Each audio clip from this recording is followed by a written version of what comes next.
নলবেইৰা আপিটো। কবি ঋষিৰাজ শৰ্মা। তামোলৰ গাছেদি আউগ্ৰা গাঁওখনত নলবেইৰা আপিটোৰ ঘৰ। বৰেৰ পুৱাই গপ্তা এটাই দি শুইৰে শুইৰে যাবাৰ মন যায়। খৈৰকাবাৰীৰ ওচৰত তাই বকুল বটলি থকা চাবাৰ মন যায়। নলবেইৰা আপিটো আজিকালি চিনাকি চিনাকি লাগে হা। বুকুৰ পাগলা দিয়াখান সুখে যোৱা বহুত দিন হ'ল। কেইনাজি বানপানী একজাক আহিছিল মনতে নাই। কবা নৰো দুখো আজিকালি আৰু কিয় বা ফুল ৰুবা মন যায় বাটৰ কাষত।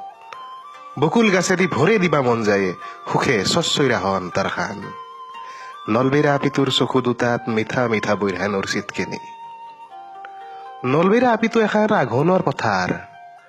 বতাহত হালি জালি গান গাই থাকে। তাইৰ বহল চকু দুটাৰ নদীখানত কেইনাবা নিজক ভাহে দিবা মন যায়। তাইৰ হাঁহিগিলা লৈ আহি গধলাৰ আকাশ এখন সাজে দিবা মন যায়। তাতে তাই তাৰা হৈ নাচি থাকিব, জোন হৈ ঘূৰি থাকিব, আৰু মই চোতলত বহি বহি তাইক মাতি থাকিম, নলবেইৰা আপিটো হাঁহি এটি দিয়া। আকলা আকলি থকা সময়গিলখানত এনকেও কিত্তাবা ভাবি ভাল লাগে। নলবেইৰা আপিটোক কিজানি নিজৰ কৰি পাওঁৱে। বকুল গিলা কিজানি ফুলে, বৈৰহান জাক কিজানি আহে।